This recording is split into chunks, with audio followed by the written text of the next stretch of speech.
Well, good afternoon, everyone, and happy Douglass Week. I'm Dr. Caroline Dunham-Schroeder. I'm the president of the Globe Lane Initiative and Douglass Week. Globe Lane Initiative is the nonprofit that puts on and organizes a Douglass Week every year. It's a 5th year. So it's a cause for celebration, but there's lots more, and we'll hear more about that today as well. And I'm really honored to be here with you all for this panel conversation, I would say, not discussion. There's going to be discussion, I hope, and look forward to, but also conversation. And I'm here with my co-founder and vice president, Kristen Leary. Hi, everybody. Thanks everyone for being here, and a special thanks to our panelists today. And as Caroline said, our discussion participants, I would say, rather than panelists, and we really look forward to hearing from you all. We're especially honored to hold this particular conversation here at the Boston Public Library, such a historic and beautiful space. And it seems particularly appropriate to be here for this conversation in a space dedicated to public learning and access to information, since it reminds us that education is not confined to classrooms. It belongs to the entire community and to all who seek knowledge and understanding. Yeah, and on that note, Douglass Week has always been about connection and about learning from each other, learning about each other, and also about linking Douglass's life and legacy to the urgent questions of our own time. And I think there's many. So education is one of those questions that touches every part of our communities and also our futures. So Frederick Douglass himself understood that education was not only the pathway to freedom, but also the foundation for justice. And today we have the privilege of gathering with all of these wonderful educators who are doing the hard and important work of shaping what learning looks like in 2025.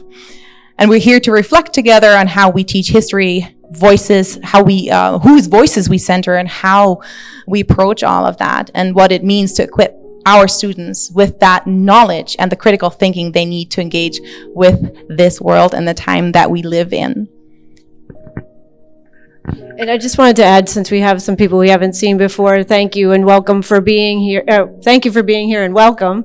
Douglass Week is a week-long event series inspired by Frederick Douglass and his family. We use the story of Douglass and the history of his family really as a jumping off point for people to, again, take inspiration and respond to the messages that he still carries today, as Caroline mentioned. And we have not only panel conversations, but performances, walking tours, and other activities throughout the week. So please, I think you probably found us through our website, but please go to the website and find the other activities we have going on through Saturday of this week. So thanks again for being here, all of you. One of the guiding questions of this particular conversation, to teach or not to teach Douglass in 2025, asks us not only to consider Douglass's place in the classroom, but also to reflect more broadly on how we approach history itself. This question opens the door to many others we'll explore together today, including how to build more inclusive curricula, how to empower students through the study of Douglass and his contemporaries, and how education can serve as a tool for justice, equity, and transformation. And before I hand over, I just want to acknowledge and thank every one of you today, our conversationists, our panelists, for joining us and for the work you do every day in the schools and the communities and the other learning spaces and institutions where you work and where you are, where you have the conversations with our community members. Your commitment and your creativity, I want to say, and also your courage in pushing for more inclusive and equitable education matters deeply. And I'm really glad that you are here and that you're willing to share your insights and also your experiences with us today. And I also want to thank everyone who's here.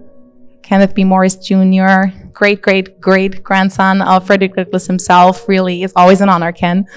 So yeah, whether you're a teacher, a student, or someone who cares about the power of education, your presence here reflects the shared belief that we have, and that what's happening in the classrooms nowadays. So, and also what happens in the classroom, but also what shapes our society and our future. So on that note, we're here to listen, we're here to learn, and we're here to think together.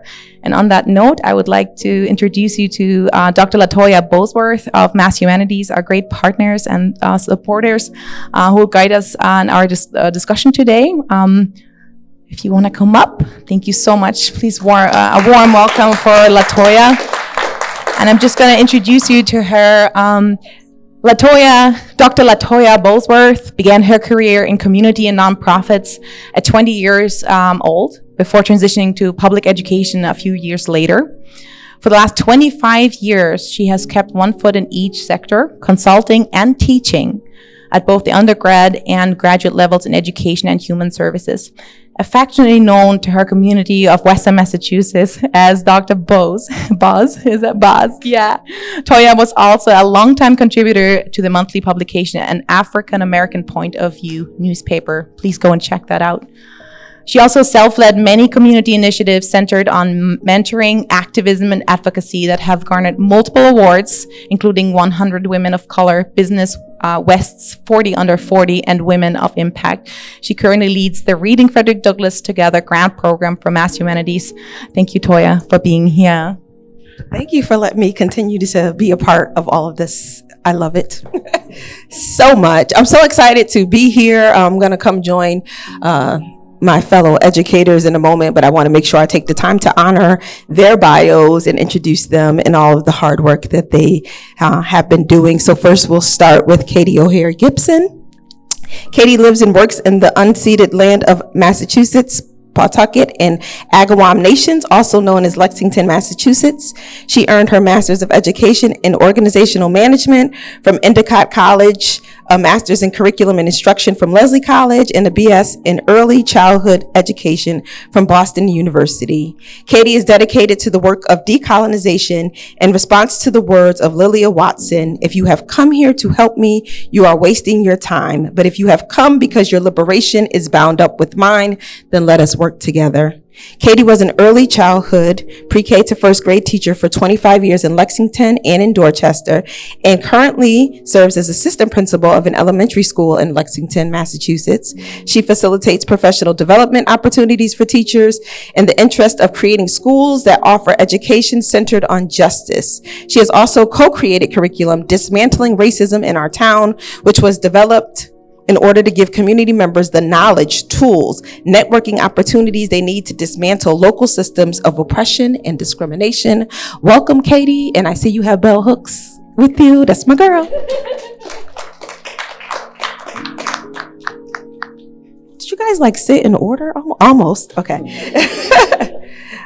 Next up, we have Dr. Claudia Foxtree. She is a multiracial, multicultural educator and social justice activist who facilitates courses and workshops on decolonizing diversity, equity, and anti-racism practice. She identifies as German and Arawak and is a member of the Guanea, I'm gonna get it right, Guanea tribe, a longtime course facilitator with ideas, initiatives for developing equity and achievement for students, and a recently retired middle school special education teacher. She has helped transform curricula, teaching practices and institutions for over 30 years. Through workshops and keynotes, Dr. Foxtree invites participants to unlearn colonial narratives and consider indigenous practices on systematic racism, cultural resilience, and decolonizing education, while acknowledging we live and work on indigenous lands. As an advocate for indigenous representation, she emphasizes Native peoples as present, thriving communities and works to counter erasure in education, media, and public discourse. She earned a PhD in educational studies from Lesley University, a Master's of Education from Northwestern University on both Pawtucket and Massachusetts lands. So thank you and welcome. I also was a special education teacher the whole time. Yes. Next up, we have Tiffany Daniel. Tiffany is the Chief of Staff at Beyond Walls, the award-winning Lynn, Massachusetts-based nonprofit that introduces world-class art and artists to gateway cities. In this role, she oversees program and project management teams in the organization's headquarters and in the field, ensuring that all initiatives align with Beyond Walls' visions and priorities. Tiffany brings extensive expertise to the project management, strategic planning, operations, budgeting, compliance, employee recruitment, retention, and stakeholder relations. Before joining Beyond Walls, she served as business operations manager at VS Separations, a clean tech startup, and the chief of staff at the City University of New York School of Law. Early in her career, she held leadership roles at the New York Presbyterian Hospital and Long Island's New Health and Medical Center. Passionate about the power and art of community, she closely works with senior staff, community partners, and corporate clients to deliver impactful programs, projects, and events while advancing Beyond Walls' strategic plan.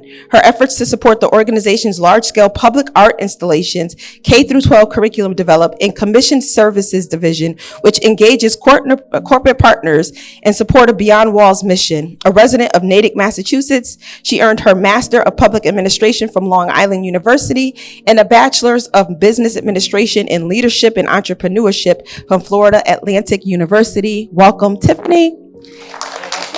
Tiffany's organization, which I just found out today, is responsible for the installations that Mass Humanities gets to see at our new home in Holyoke when we look out our window, and they're amazing, amazing.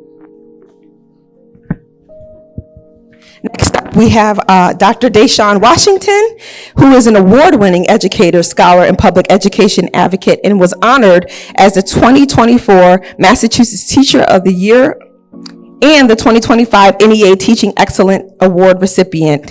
A two-time TEDx speaker and founder of Cultivating Changemakers, LLC, he is the leading in development of K-12 financial literacy curriculum that integrates social justice, literacy, and mathematics. With 9 years of classroom experience and a doctorate in K-12 educational leadership and policy from Vanderbilt University, Dr. Washington now serves as a professor at Bay Path University, empowering educators and advancing policies that close opportunity gaps and prepare all students to thrive academically, socially, and physically and civically. Welcome, Dr. Washington. I'm a Bay Path alum. I just wanted to put that out there real quickly. And last and certainly but not least, we have Kevin Dua. He is a distinguished educator with over 15 years of teaching experience. In 2017, he became the first Black Massachusetts History Teacher of the Year. Yeah. And has received multiple honors, including the Wakefield Human Rights Commission, Dr. Martin Luther King Jr. and Coretta Scott King Service Awards, the Massachusetts Teacher Association Human and Civil Rights Award, and the National Comcast NBC Universal Alumni Leadership Award. His students have earned national recognition, influenced policies, broken Guinness World Book of Records, and engaged with leaders such as Congresswoman Ayanna Pressley, Mary Beth Tinker, Dr. Korematsu, and Dr. Cornel West. His class documentary, Reclaiming Black Faces for Frederick Douglass, Denmark Vesey, and Nat Turner, is a permanent digital exhibit at the Massachusetts Museum of Boston, the Commonwealth Massachusetts Museum of Boston. Dua co-founded the City Year Alumni University Partnership at Boston College, helping alum receive financial aid through the Charles F. Donovan Urban Teaching Scholars Master's Program. He has developed a nationwide curriculum for Fred T. Korematsu Institute and advised Massachusetts Department of Elementary and Secondary Education on policy and mentorship.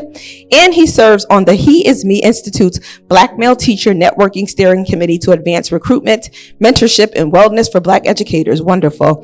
He also holds a BA in History from the College of William and Mary and a Master's in Education and Secondary History from Boston College. Welcome, Dua. Yes, who also, by the way, is a Mass Humanities Fellow. He created a middle and high school curriculum on reading Frederick Douglass together. It has yet to be released, but it is coming. So let's get started with this conversation. Tiffany, you want to grab that microphone? And so for our first batch of questions, I will ask the questions, and they are open to anyone in any order. You may answer the question or you may skip it.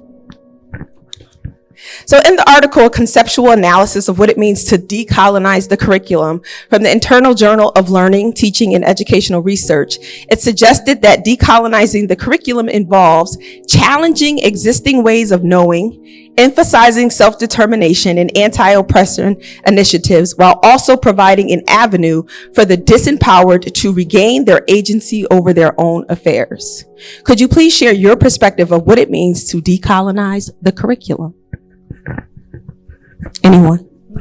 Okay, I'll start first. I would say, firstly, it's being able to do away with the notion that Western education, all of what it entails, eliteness or whiteness, is the only form of education that is the right way or the right thing to be taught. I think being able to include more marginalized voices, or experiences or lived experiences or education from other places, it's the value of it should be weighed the same. So I would say efforts towards breaking that notion down. Support that. I would add on to that and how the value of decolonizing curriculum widens students' canon of, and we're talking about in terms of the United States of America, in terms of the American story.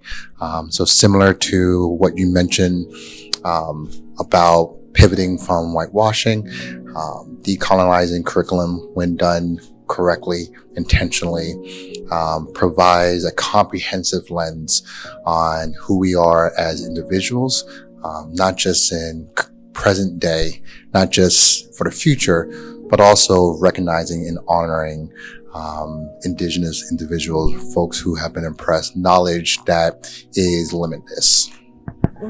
Thank you. All right. First, thank you for having me here in this panel today and being blessed to sit with some amazing educators, amazing leaders. It's an honor being able to speak about Frederick Douglass and have this opportunity. When I think about the question, and I'm just adding on to what Tiffany and Kevin already mentioned, this idea of reshaping education is the first thing that comes to mind. The elevation of storytelling, the elevation of truth telling, the elevation of acknowledgement of even histories and systems that even shape not just curriculum, but how schools operated. I mean, look at this room, for example. You have rows and columns. This is a shift of mindset when we think about decolonizing, creating opportunities where kids are able to face one another and be able to engage in conversation with each other about learning, where teachers not the know-all, be-all of knowledge, but is a facilitator of conversation. There's some research that was done by Dr. Maya Bajad over at Pear Tree Community School back in 2022, the Montessori school that focuses on social justice, and how they hired these teachers to unlearn traditional school values, things like lining up in the hallways, to raising your hand to speak, to telling a story in one particular way over another particular way. And over the course of the research, students not only felt more empowered to be able to really explore literacy, explore conversation with other students, but the learning became deeper because it was centered around one another and empowering each other to share those stories and leveraging those stories to further understand the world around them. And so I think when I think about decolonizing, there is really a two-branch thing. There is a systemic element of decolonization that has to occur, and a relearning about what the system of teaching and learning and the schooling experience looks like for elevating storytelling and for elevating the histories that are often suppressed or reduced for one type of story. So I think I'll leave it at that for now. Great. Tagwe, Ditunu, Kenatiano, Tekinaru, Claudia Foxtree. So, hello, happy to be here. My indigenous name means woman who leads. And I am not indigenous to this land, but I am indigenous to what we now call North and South America. So I feel like it's really important as an ally to always acknowledge whose land we're on and that we're on someone else's land. And by speaking an indigenous language, I make a point of saying every other language is a foreign language. That's colonization. Every indigenous person speaks the language of a colonizer. French, English, Dutch, Spanish, Portuguese, even Russian. It's possible, historically. So when we don't know about anything that's indigenous, that is colonization to its extreme. Indigenous people are the original people of these lands, and they never had a mass migration to anywhere else in the world. There are individuals other places for sure, but you're not going to find an enclave of Wampanoag people. And so when we aren't including that indigenous perspective as allies in this work, we're not doing the work. And when I think of decolonizing, I will use an ing. It is an active thing because the process of colonizing is ongoing to present day. It isn't an endpoint like decolonization. So I would ask us all to think about that in our language. I think language is the first thing that we can start to do differently in the next second, in the next day, is think about the language that we're using. We're currently on Massachusetts land bordering Nipmuc, Pawtucket, and Wampanoag territories, as well as other indigenous clans, groups, smaller groups that came in and out of these lands. So when I think of decolonizing, everything you said, and there is an important piece about rematriating land, life, and knowledge of the actual people who were colonized on this land. So the indigenous people in all of what we know as North and South America need to have voices raised up. Again, no place else in the world except for here. And so if we're not doing that, we're not actually decolonizing anything. And I think of Patrick Wolf's work, and he wrote a paper called Decolonization Isn't a Metaphor. And so when we say decolonizing our mind or decolonizing our classroom and don't include anything indigenous, again, we're not doing it. And I think I quoted him right. Also, thank you for that wonderful introduction. I went to Northeastern, not Northwestern, just want to get the places correct, because I've all been mostly raised here. I did live in Germany my early years, but raised in Massachusetts, worked here, and went to schools here. So I'm familiar with indigenous people from this area. Thank you. I think I have to do a lot of echoing. But when I thought about this, I was thinking about decolonizing curriculum, and that's a phrase, and to your point, Dr. Foxtree, about language, that term has started to gain, at least in the circles that I tend to go in, has started to gain some traction. And I think it narrows it, decolonizing curriculum versus decolonizing schools. And when I hear decolonizing curriculum, I think of, we need, to diversify the narrative of the books that we read, or even the perspectives that are shared in our history books and our history lessons. And that is very important. It's necessary and insufficient, because a lot of what I think about when I think about decolonizing schools is a lot of what Dr. Washington was saying about how schools are run, how we do school, right? And there's so much of that colonization of, there is one speaker. In fact, when we got here this morning and thinking about setting up this room, we talked about this should not be us behind a table that, bringing knowledge to the people, especially not when we're here talking about decolonizing education. It's a sharing, and it's us coming together and sharing that. And our schools, I've worked in public schools for most of my career. And so that's my experience that I'll speak from. I know different schools might look different, but most of the ones that I've worked in really come with that kind of structure of a strong hierarchy, and, the adults and the teacher as the bearer of the knowledge. And a lot of our focus is on compliance over engagement. And that's one of the pieces that I think about and talk about a lot with teachers, is making sure that, if you've got a classroom of kids who are sitting real quiet, doesn't mean they're engaged, means they're compliant. And sometimes the really busy, active classroom, often the very busy, active classroom means more learning is happening. And that is not an understanding that I think is widely shared in schools. And that's something that I think about, that we need to change the way we do schools. Y'all can hold on to it because someone else may want to grab it first. Thank you. This is a great opening and sort of giving everybody a broad overview of how they see the idea of decolonizing the curriculum. And I love what you said too, Dr. Washington, about the fact that it has to be more than just the curriculum. It has to be something that's systematic, right? And then I hear that idea about what we need to include and the things that also we need to sort of eliminate, right? Through that process of unlearning some of the things that we've done. So that kind of guides us into the next question. If we talk about what we need to unlearn, so how do colonial legacies continue to shape what knowledge is valued, prioritized, and taught in today's classrooms? And what examples in your discipline illustrate these lingering impacts? Besides the fact that we talked a little bit about the one person that holds the knowledge.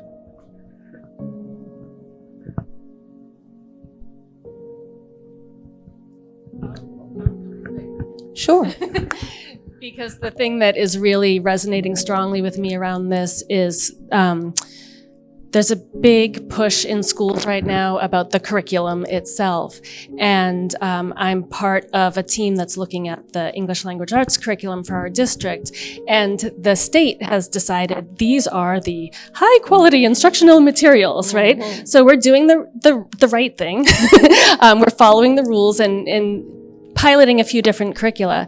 And it's just really interesting to see that these programs that have been chosen by the state, high quality, then we're getting into them and going, well, where is, the phonics instruction? They're like, well, no, this is a knowledge building curriculum.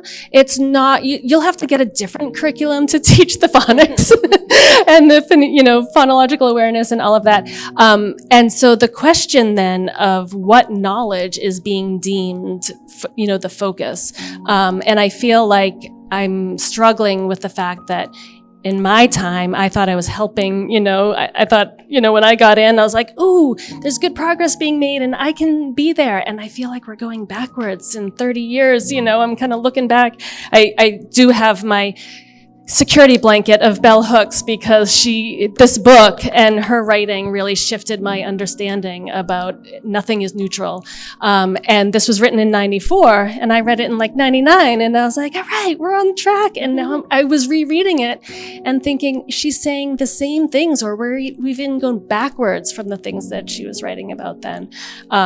So that's just kind of what I see in my discipline, to your point of even in the earliest grades, how we're even tightening up stronger what knowledge is valued and what knowledge is going to be passed along. And so we need to really work on that. I'm just going to back up what Katie just said, which is that the question is whose knowledge is actually valued, whose expertise is lifted up. And dare I say, I think Indigenous people have expertise in the areas of science and this land, and that is never raised up. It's always the exception. It isn't the core. So I see in science, social studies, certainly the books that we choose, we can look at the whole school calendar because I had to take my personal days to take off every single Indigenous observation. I like to use that word instead of holiday because not everything is a wonderful holiday. Some of them are a little more ceremonial. Just think of the difference between Rosh Hashanah and Yom Kippur.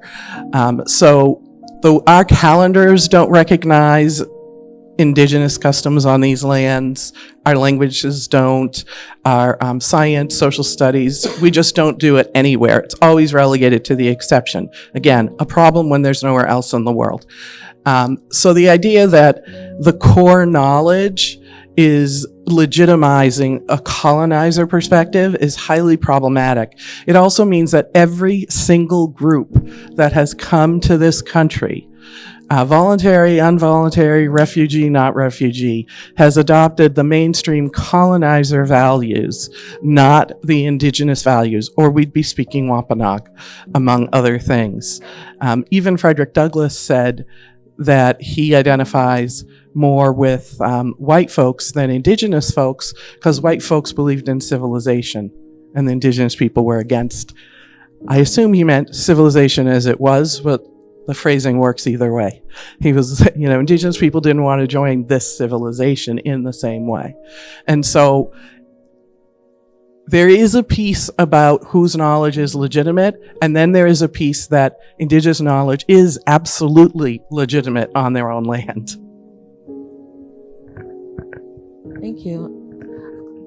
This is a great actual segue into the next question, because Katie, in the first question, you talked about how when we walk into classrooms that when children, like we confuse engagement with, them just kind of staying in line and following a line. And then you talked about how the system says, here is what matters, right? The knowledge, whose knowledge is important. So that leads me to legislation.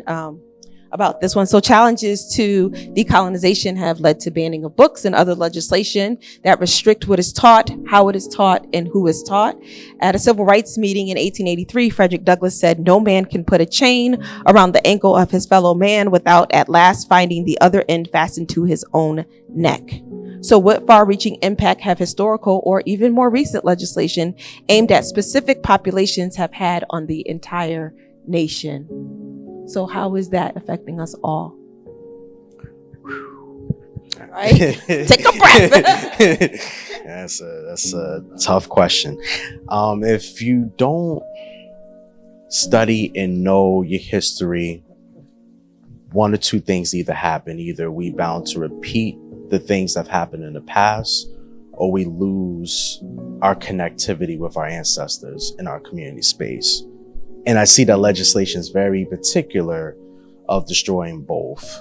If you think about Jim Crow laws, right? Plessy versus Ferguson, separate but equal, promoting voter suppression. You got to pay the tax, got to take a literacy test. If you think about the barriers of advancing Black Americans during that time with separate schooling and underfunded access to public education, all that stuff happening today and in a way. I'll get to it in a minute. Chinese Exclusion Act and preventing Chinese migrants from coming into the United States to become citizens. And then thinking about Supreme Court cases like Ozawa versus US or US versus thine. And keeping the status of this is what it means to be white. You don't meet this category, therefore you don't get citizenship. How's this playing out today? Well, it's playing pretty vividly in my eyes, at least. You have book banning that's happening around the country, where books that have a different message than maybe mainstream would like to have is put on the shelves, literally. But I can't find them and pull them out unless I go dig for them. Class suppression, certain classes that you want to take that speaks to history may or may not necessarily be available depending upon where you go to school and the availability of those classes. DEI suppression. And now is a term that, you could get yourself canceled if you say it out too loud and you're in the wrong space to use it. But there's within all of this a very striking observation I think that I'm making is that this weight that's around my neck that I'm carrying every day as an educator and as a person who just loves learning, because learning is fun and it's joyous, I'm having a harder time being able to use learning as a liberating tool when the tools that was available for me to use before, they're literally suppressing down to a point now where if I want to access it, I have to go through the back channels to access it. It also gives just a quick moment of hope. And that hope that I think I'm trying to really legislate here is that we, the people, have the opportunity to write the rights of what education is. The people that's in office are only there for a certain amount of time. We get to be in this game for a long period of time because of the work we do in education and the impact that we have in education to maintain truth, to maintain our stories that will not be suppressed. When my ancestors were suppressed in slavery and they had Sunday afternoon in New Orleans, they kept their language alive. They kept on singing. They kept on dancing. They didn't let the language be taken away. When I think about this moment in time, now more than ever, we keep our stories alive. We do not allow for those that are in office, those who are in positions of power, to take away the stories that otherwise are suppressing who we are as people. We have an opportunity to do that, but it requires us to push into those spaces where we may have been, in history rejected from going in, to go in and to make a statement. It requires a collection of all of us in order to do that.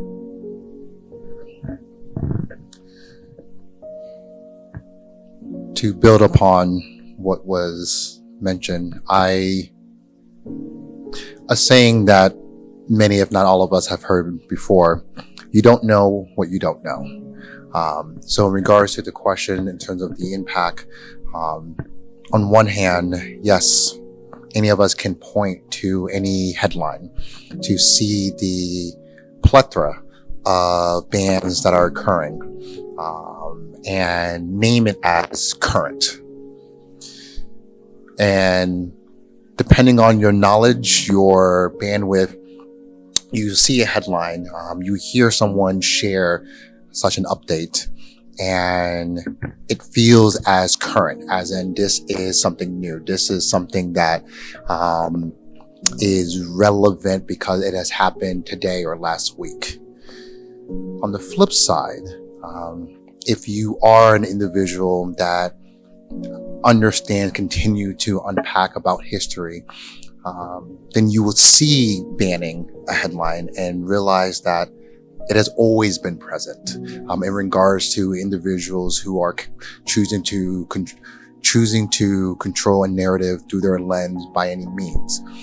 And even if you are an individual, which is everyone, that does not know everything, when presented with the opportunity to read something that's new or different, if the inkling, for many individuals, if the inkling is, why should I read that? Or why should I even bother looking towards this direction? Without processing as to what is this about? Not saying that you have to delve into it, but what is this about? Or if you look at a piece of text and there are means for you to unpack it, but you choose not to. In many ways, that plays into a narrative that in our nation's history has been paramount about being able to choose an avenue in which anyone who is a part of this space should abide to. And so the impact of such bans, the impact of restricted literacy, from the historic examples that were named, that we can all think of, I see it as, in many ways, we don't necessarily know the magnitude of the impact, because for many, if not the majority of folks, it seemed as permanent. It seemed as it has been the only way versus there is an alternative. So if the idea that this is how it is versus no, let's challenge it, let's read about, let's understand what was here prior, what is still here, what can still be here, as you mentioned about the core.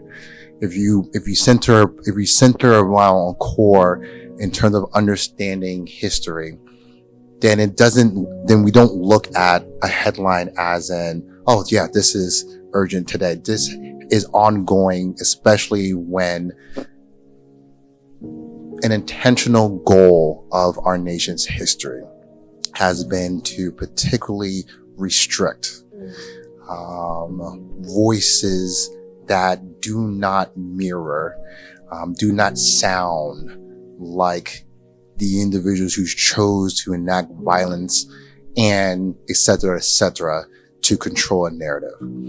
So the impact should not just be, yes, that headline is happening down the street, is happening in a different state. Oh, this is new.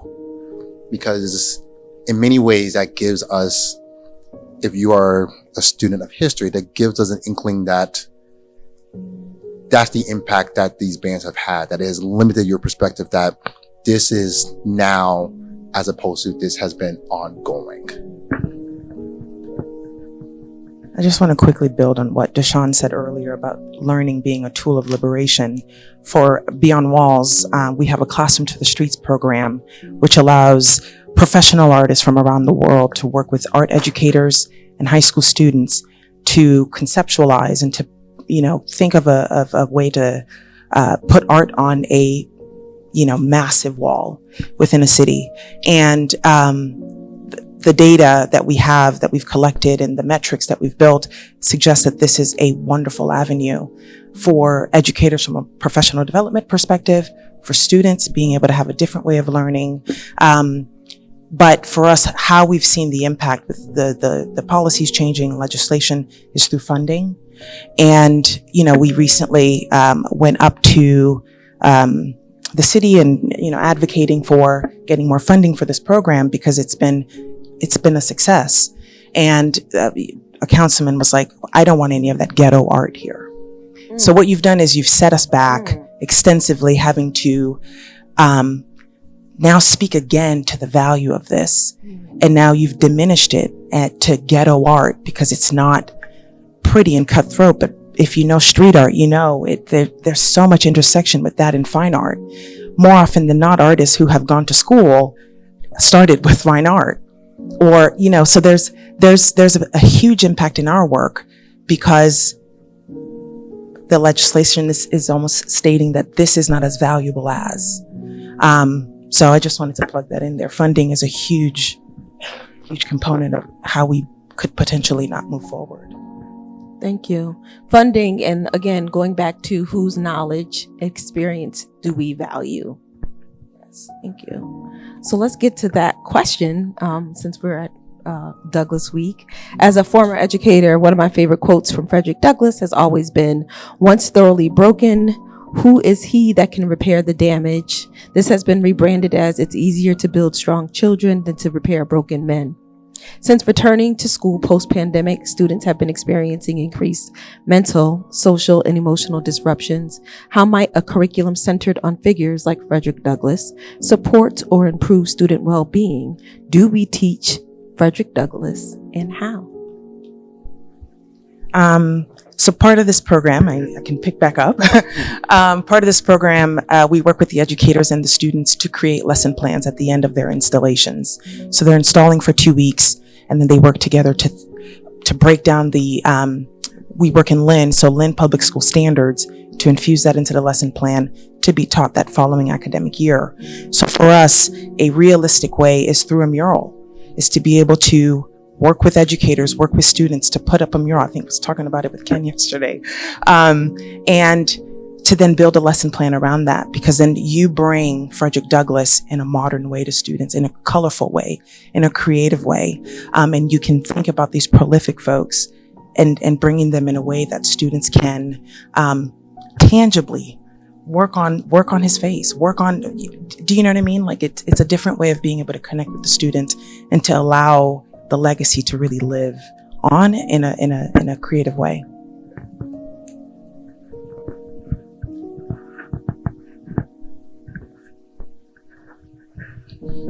I think we do need to teach about Frederick Douglass alongside other people, not by himself. Just like our school boards need to be diverse, our teacher pool needs to be diverse. You got to have all the different perspectives. And as I mentioned, the Indigenous perspective is often missing.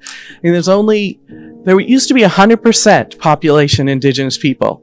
The last census in the US, it was 2%, and Massachusetts is 0.2%. So keeping those numbers in mind, and the attempted cultural genocide through policies that remove children from their families and their tribal communities until I was in 8th grade in 1978. In Canada, it continued until 1994 when my children were still alive. So this is really recent impact of not having all the cultural knowledge that you could have had that was passed on or moved forward. And that means that we are all missing knowledge and need to bring in perspectives and of the knowledge keepers. I also want to say something about art. You saying ghetto art just reminded me, often when indigenous art is brought in, it's seen as arts and crafts. And I knew it wasn't. I knew my father was an art teacher, art historian, traveled all over the world, and going to a museum was like bringing your personal docent to the museum.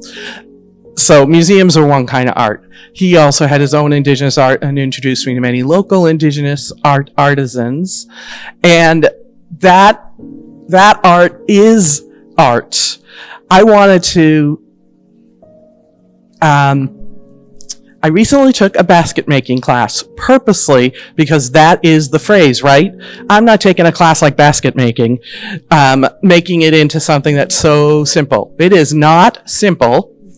It took 5 hours to make a small, what they called a shopping basket, the little rectangular ones. The craft, the art, and if we actually started with getting the trees and knowing how to peel it apart into the bark, we would have an entire lesson about this particular type of art.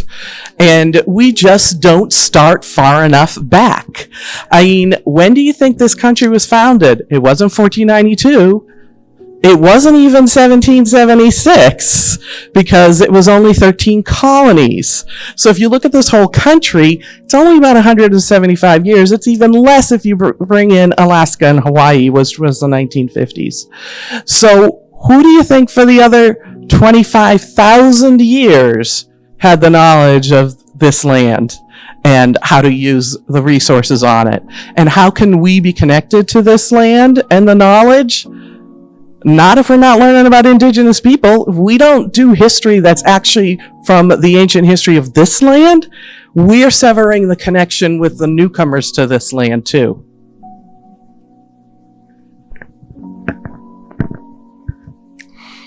Y'all don't mind if I tell a quick story, right? I know y'all don't mind, right? Had a student named Elle who was in my class last year, and her family's from Chile, South America. And so it's Hispanic Heritage Month as we continue into this latter part of it. And she was really excited last year, the opportunity to learn about her own Chilean culture, but also Central South American culture. She was looking forward to conversations, learning about heroes, music, dance, the whole nine. She was ready for it. And, day after day, week after week, and not much of an acknowledgement. Like she learned about, salsa, and she learned about Mexican music and some Mexican heroes, which was cool. But she was very particular that that was not a representation of Hispanic heritage. And she pulled me to the side one day once Hispanic Heritage Month ended last year. And she's like, Mr. Washington, just keeping this 100 with you. I'm disappointed that our school curriculum did not touch more on, my people. It did not touch more on people from South America like it was supposed to, Central America like it's supposed to. So what I'm going to do, I'm going to write a letter. I'm going to give this to the superintendent to really reconsider how Hispanic Heritage Month is going to be ran. Because I can't go year to year coming to school and not learn anything about Hispanic Heritage Month other than one culture, one type of people.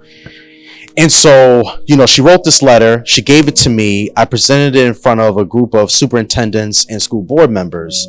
And there's been conversation about, how to elevate curriculum to make it more inclusive or diverse. But I think there's, to this larger point, our students are starving to know about who they are. And we're doing a disservice to our children when they come to school. They know what kind of month it is. They know the time. They're ready to have a conversation. It's the one time of the year, the conversation about to be about my people. I'm about to have myself a blast sharing some information and never get that opportunity and that time going past, right? There comes in that distant relationship that so many marginalized people have with school where I don't relate with school anymore. School is not the spot where, I'm learning about who I am. I'm learning about a different group of people that I don't relate to. I don't have the same relationship with school anymore. And so we're not careful in addressing this matter very early in the game.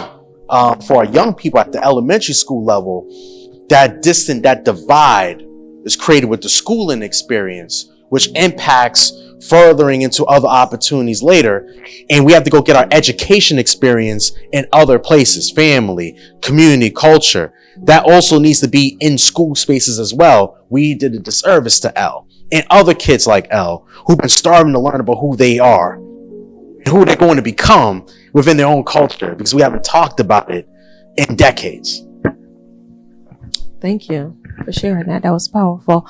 And from all of you, we hear this idea about like being multidisciplinary, right? How like the art helps us to connect, but how also something like art is not just art. It's culture, it's history, it's science, right? All of these things that are all involved. And so I'm going to kind of keep it to this end as we start to get more specific with questions. And how do you, and this question is for Dr. Foxtree and for Katie, how do you respond to claims that decolonization is erasing tradition or politicizing education? As Katie said, I mean, I had to ask the question. I'm sorry. education is already political. It is already giving one perspective, one main perspective, and working really hard to keep that the core perspective. And it isn't just white European. It's also Christian, male-focused, many other things. A lot of indigenous nations are matriarchal, matrilineal, so that's really missing. So decolonizing is actually widening the perspective. It's bringing in, like I mentioned, panels and school committees and different voices. It's actually bringing in more perspectives when we look at our educational pool. And in fact, especially in today's world with the instant internet access to anywhere in the world, we need to build a diverse lens for everything, including being able to communicate with people from other countries and have, translatable text in all those languages. No longer is I speak English and that's all that's needed. Okay. It's just not okay.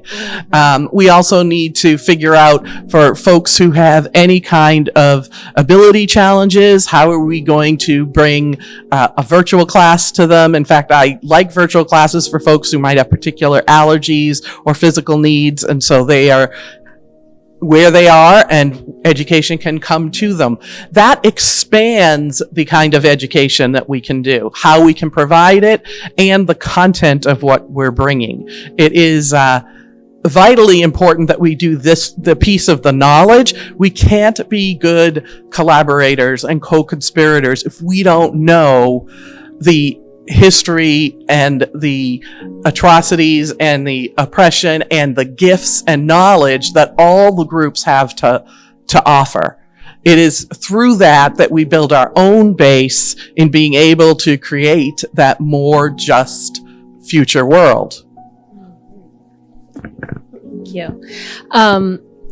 Yeah, it was interesting because I did see this question before and thought, I've never had anyone actually say that to me, right? So if someone did actually say something to me and someone I could speak with, I would ask them more, like, what do you mean by that? Because I think there's a lot of that. People say these terms and they get thrown out, and really, you explore it, be able to do that.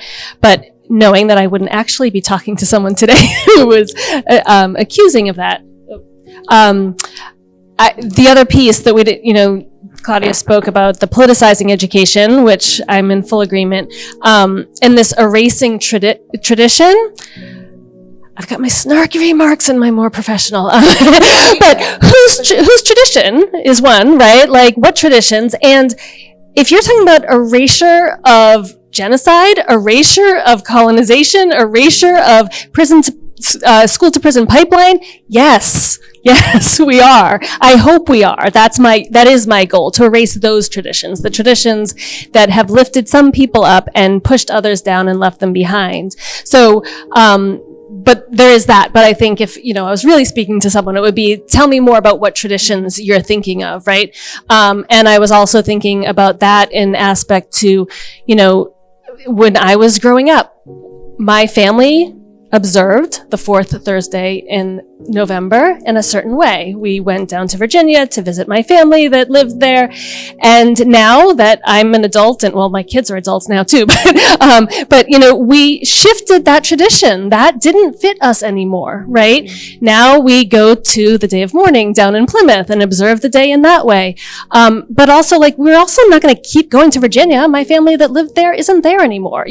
Everything has to shift. And so that was a metaphor for me of thinking, we need to shift, what makes sense and what fits us now. I don't think those traditions I was thinking about ever fit really, but just keeping doing things the way we've always done them doesn't serve anyone. And so that's the other piece that I think if I had an honest interlocutor who wanted to actually have that conversation with me, that's what I would talk about more, is we've got to shift to who we are and find the traditions that fit, because what we've always done isn't fitting. Never did, but certainly isn't now. Thank you. Sort of like what Kevin said about you don't know what you don't know, right? And when you know better, you do better. I like also, it was a loaded question. It was a difficult question, right? Because you're right. It depends on who is asking, right? Because there are people who are asking or who are saying that because they don't know and they're open to learning, right? And then you have those who are saying it to be antagonistic. And so we do have to pick and choose the conversations that we have and who we want to share our knowledge with, which leads us to Tiffany and a question I have for her. How can alliances, right? So sharing of knowledge and working together across disciplines and institutions create momentum? That's a good question. I think we have to sort of step away from assuming that, or the silo mindset. Like education and art, they coexist, community engagement, that all coexist. And so being able to, the educational system could look at Beyond Walls and say, you have no idea. You don't even know how to get into this. That's not true. Mm-hmm. The work that we do can lend itself to being able to continue the work of decolonizing curriculum, but expanding the mindset, doing away with the siloing. I think that moves the mission forward, that moves the work forward. Operating better together. We work with, a number of school districts, and we've seen so much engagement in that regard. We've seen the work move further in because we're valued partners. It's almost like being weighed the same. I would say that's my response to that. Thank you so much. Our next question is for Kevin and Dr. Washington. So as it pertains to pedagogy, assessment, and student engagement, which teaching methods align with decolonizing principles? I know we spoke about storytelling a lot, but what other teaching methods align with decolonizing principles, and how might grading and assessment be reimagined? I know that's a big one too. Woo! We could be here all day.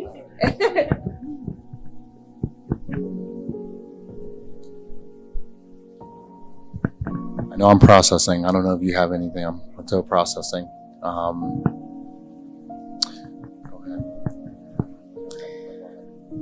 ahead. We're about to get blessed. So I'll take it to let them warm up. In answering this question, I actually took it from a different perspective at first. I thought about a conversation I've had with students about feedback versus advice, and what the terminology between these two things are, where students are storytelling and narratives, or they're doing some sort of community activity with a cumulative grading that comes along with it, with some type of rubric and stuff. And I giving feedback after a grade, and this idea of what can I do with this feedback? There's nothing really I could do with this because the assignment's already done. And I had a change of how assessing and grading to feedback being part of the process of building up capacity, and advice being almost like a coaching session about how to approach a similar activity, a similar situation for the next time that you face it. How do you approach this work differently? I think that's one of the biggest reimagining elements. And I think also when I hear the word reimagining, I think of innovation and creation. but innovating or creating something new within the old system makes it very difficult for the plant to grow and blossom. And I think there's like a follow-up that goes along with this, but I'll just drop it now, that there really comes a dismantling of the old and planting of the new in order for what we're talking about to really manifest itself in our school system and for the growth of students. If you think of, like, let's do a sports analogy, a team that once was a championship team, but they all got old and no longer as good as they once were. Typically what happens, they change the team. They let those players go. They start anew, and they may spend a couple years on the bottom regrowing to a new version of themselves. If you think about education, we have old buildings with old stories. Some buildings still don't have AC to this day. Some buildings still have that old 1950 look to it. And there's an opportunity that I don't know how realistic it actually is, but when we think about reimagining decolonization, some of that has to do with planting anew and raising anew what education should look like. Now, realistically, how that looks, that's one for debate, and that's one for a deeper conversation another time. But I think if we're talking about the success of students and the success of this era of education, with students now looking themselves as personal brands and setting themselves up to be influencers in society, and knowing their whole history along with that, then there is something that we have to really consider. Like, is this old way that we've been doing it forever, is it still suitable in this era today? No, something new has to happen, but we have to also dismantle the old way. And that's where the resistance comes in, to say, nah, I'm not really willing to go that far of taking away the old to plant this new thing. I don't know if that helps you out at all, but hopefully got you a chance to think. Now that you mention it, now,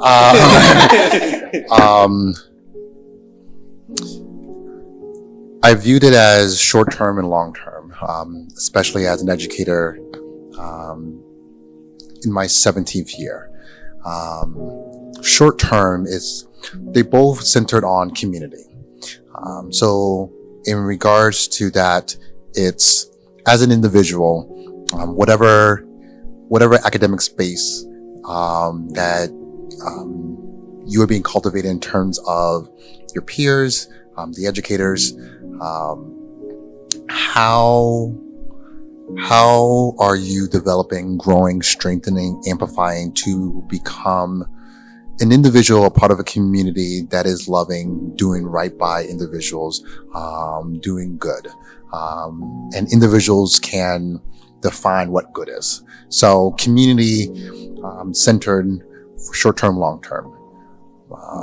Short-term, in terms of that individual, it can range from said person being able to learn how to explain something to someone, to a group of individuals, being able to find evidence, depending on what the evidence is, being able to root said evidence in facts, being able to determine what facts is, being able to make that connection to what you're trying to understand and why you're trying to understand, being able to take all of that and present it in a way that reflects who you are, because there are a plethora of ways of presenting. Being able to connect with a peer who agrees with what you're presenting, connect with a peer who disagrees, but not at your expense of your livelihood. Being able to receive feedback and insights, being able to celebrate what you shared, being able to take what you shared into your community to strengthen where it's at, to continue its growth. Being able to be okay with such impact and not okay with if such impact is not achieved, and understand what happened, why it happened, and continue to grow. being able to take all of that and educate a like peer, someone that's younger, someone that's older, that looks like you, that sounds like you, that doesn't, while also not being in the space that comes at your livelihood. That's short term. As an educator, you would hope that by the end of an academic school year, that's short term. Long term, in terms of so you can assess that through different means. Long term assessing would be when you're out of that academic space. And I, as a teacher, see you in the community. And whether it's through conversation or through observation, I see that there is something that you have taken from that space, and you're continuing to do it to do good.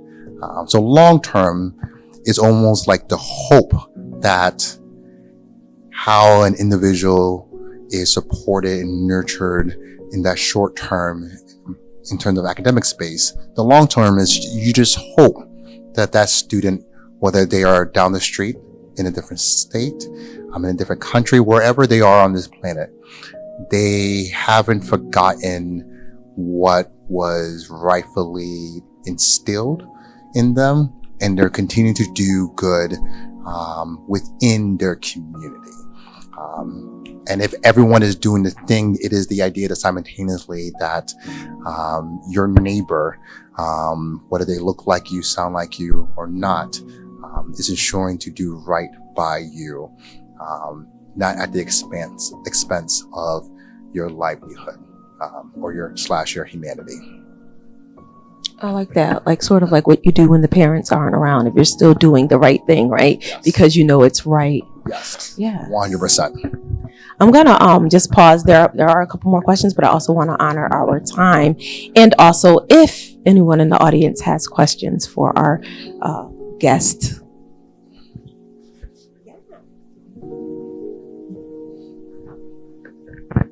Thank you very much for a very expanding conversation.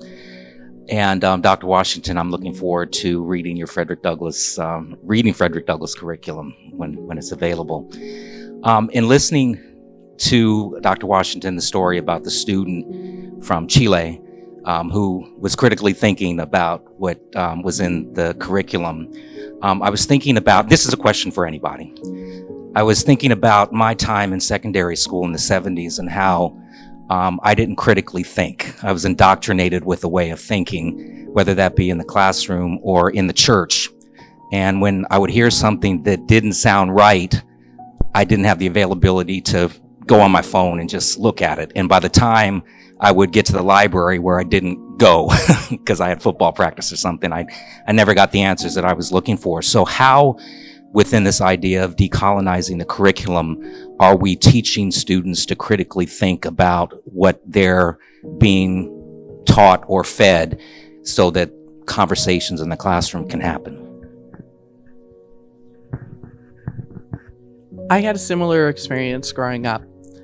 I think I blocked it out of my mind mostly, but I've gone to high school reunions and my peers have been there, obviously. And one of them, I brought like my 16-year-old daughter, and she went up to everybody, whether they were my friend or not, and asked them, what do you remember about my mother? What do you remember about my mother? And they said, she was always fighting with the teacher. And I don't remember this, but I know I never saw the name of my tribal nation in print until I was in college. And that was in People's History of the United States by Howard Zinn. Now, granted, white man using other resources, all that, and yet was able to publish and was the first place. So before that, I can't tell you how many times I went to my father and said, how do you spell it again? How do you spell it again? Because I just never even saw it anywhere. And that makes me think of, how do we do this work? We need to educate our communities, our families. Our families need affinity spaces. They need to connect other than in a dominant environment with their cultural communities. And in that way, they build their own strength and can pass on to their children. I don't think it's enough just to think it's going to happen in school. I worked in the same school system for 37 years, and at year 35, a parent complained that I said Redskins was a racist name, and I said that not everybody celebrated Columbus, Thanksgiving, that the way that the teacher was describing, and mentioned an alternative. And I was investigated for 3 months. I was not supported. That was their way of supporting me, so they didn't sue me individually, the district, right? So the district didn't turn around and say, we support our teachers, there's nothing wrong with that curriculum. So I don't actually trust that the school system is a place that's going to do that, unless you have a particularly enlightened administrator. It is hard to protect teachers and to protect our students.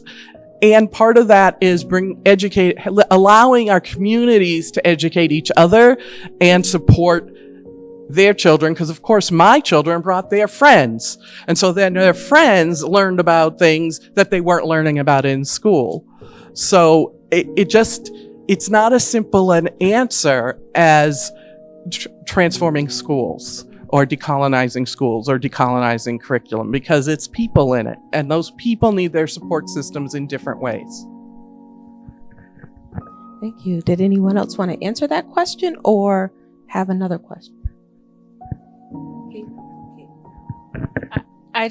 A similar thought popped up earlier, and it popped up again when you were saying that, so I feel like I should voice it. Because I am an administrator in a district that's very well resourced and is usually listed at the top of the lists. And I know that's because the only way to predict the scores accurately is socioeconomic status and wealth of the community. So I want to acknowledge that piece. And so sometimes I think about, oh yeah, I did that as a teacher, and our district is doing that. And then I remember, yeah, because you're the district that serves the kids who already have everything that they need, and and all of that. And it's a choice I made back. One thing that I did not mention when you asked about colonization and decolonization, I've been revisiting Alina Aguilar's work around coaching. And I was most recently listening this past week to her talk about, she was equating colonizer mindset with the savior mindset that is often attributed to teachers. And thinking back when I was a young teacher getting my first master's degree, and I definitely had some of that savior mindset that is just something that we're raised with, and we're raised with as young white teachers in ed schools, so we need to undo that. And I had this idea of, like, I was teaching in this really wealthy place and thought, oh, I need to go into the urban districts because that's what they talked about in my classes, and the inequities. And I thought I could make a difference by going there. And I had a professor who I shared that with, and she's like, no, Katie, you need to do this work in Lexington. Oh, sorry. I was trying not to name it, but that's where I work. And she's like, because then you're undoing that in that system. And a lot of the students that go through these really wealthy and well-resourced districts are the ones that, because of the systems we have, are the ones who are going to end up in positions of power. So I've taken it as something that we really need to develop that critical thinking and these understandings for our students in the districts where they're going to get that access to power. And I'm hoping that that will help to undo some of that. But I think, definitely just saying, prove it, Kevin was talking about, like, what's the evidence? And when I taught kindergarten, that's what I would say to kids. When they stated their opinion, I'd say, prove it, and make it light, but from the youngest ages, telling them, prove it. Convince me, and that's what we need to, you can do it in fun, light ways from the youngest ages, so that they've developed that critical thinking skill as they get older. Thank you. Great to hear the stories, Dr. Foxtree, Katie as well. Amazing. I think to also answer your question, it made me think about the Dr. Ann Roberts situation that's going on in Iowa right now. And I'm not sure if you know or if anyone, the original article that was out before it got removed and silenced and you couldn't find anymore was ICE was going to an apartment complex to get kids. And Dr. Roberts got wind of it and like, no, you take me. You're not going to take these children. You take me. Then it became later, oh, he's a criminal, he got a gun on him, got, a knife, got $3,000 cash on him. He was now on administrative leave. Then he had to resign yesterday because the focus needed to be on kids and not on my situation. But I think to your question, right, is a challenging of resources, primary resources that we have. And I say this to my students all the time, like, the first article you read about something shouldn't be the only article you read about that particular topic, because it may not necessarily capture the truth of what that situation was. If you hear about his name today, he's potentially not even from, not even doesn't even have the citizenship or the green card, what have you, that you need to even do the work that he was doing. Yet the original reason why he was pulled to a side to begin with was to protect children and to make sure kids were not getting taken on that van to some location that we never know about. You take me instead of them. The story got shifted and got changed when all these other things got leaked out, and then all of a sudden I was painted that he's this horrible person. But we can't buy that. And, that's the reason why we have to read up and get multiple sources of truth, of history. Otherwise, we do fall into that trap of labeling a person or labeling a group of people a certain way based on one's narrative. And that's why it's so important, I think, even elevating back to the story of Elle originally, like in your story as well, like we have to make sure that we're challenging where we're being taught. We're challenging the ideals of what's being taught with our extended research, with our own stories that's coming from home, and validating whether or not, like, oh, is this legit that I was just learning? Or is this like, well, it just doesn't match what I was just learning in class earlier today. Hey, Mr. Washington, what's going on? Because, I spoke to and they talked about this. So what's up? Because it's not aligning together. I think that's important to maintain the longevity and integrity of this profession, and make sure that students are critical thinking and that they are curious and inquisitive and seeking to find truth beyond the 45 minutes we get to talk about a subject. They could go and do and further in their research, and being encouraged by the educator, by the teacher, to do that and be able to see whether or not what I said makes out. Go check it out, see what we talked about lays out. So I appreciate your question. Thank you. Can I answer that question as well? Only because something you said resonated with me, which was that, like, you worked in a district where you sort of had that privilege to be able to teach these things. So on the opposite end, I worked in a large school district over in Western Mass, and 80% of the students lived at or below the poverty line. And so people were not looking at the classrooms that I was in, because most of my students were formerly incarcerated, or in alternative programs. And so that allowed me the flexibility and freedom to kind of work and create critical thinkers. And one of the things that I would do often in teaching a lesson is give them the incorrect information and sort of like back it up with like my sort of like fake sources, like, yeah, it's true because this, that, and the third. And then just every now and then I would just say, yeah, so today's lesson, like there was I told you guys a lot of bull. So like figure out, like your job is to figure out what was true, what wasn't. And then also what is opinion versus fact, and what do you have to support that? So so when people aren't looking because they don't care and they just throw you in a classroom, I think I benefited from that too, and my students did as well. And then the other part was modeling for students consistently all of these things that we talked about today. So modeling for them when to speak up and to stand up, when to question things, including the teacher, because again, we're not the only ones to carry that knowledge. So I think when they see us question things, when they see us stand up, then it gives them that opportunity to do it, and also doing it in other spaces. I'm the serious one at the family cookout who's always bringing up stuff, and my sister is super annoyed by me all the time. Like, why does everything have to be so serious? And it's like, we can have fun, but you said something that, came to mind, and now we got to talk about this. So thank you for bringing that up. Go ahead, Kevin. To add on And I echo what everyone has shared, and Katie, appreciation of what you mentioned about, at an early age, saying prove it. One prominent example that in many ways helped me understand the value of being an educator, to tie to your question about critically thinking. There was a project several years ago that my students were working on, centered on Nat Turner. It was aligned with the curriculum here in the state. And I had an image of who I presume was Nat Turner on the cover of this curriculum. And made lots of copies. And before I distributed when I was distributing to my class, again, something that I was intentional in terms of researching, leaning in on my degrees and thinking, okay, this is going to be a project-based learning assignment for my students. And while passing out to my students, I looked at the cover and I remember I paused, even though I chose the photo.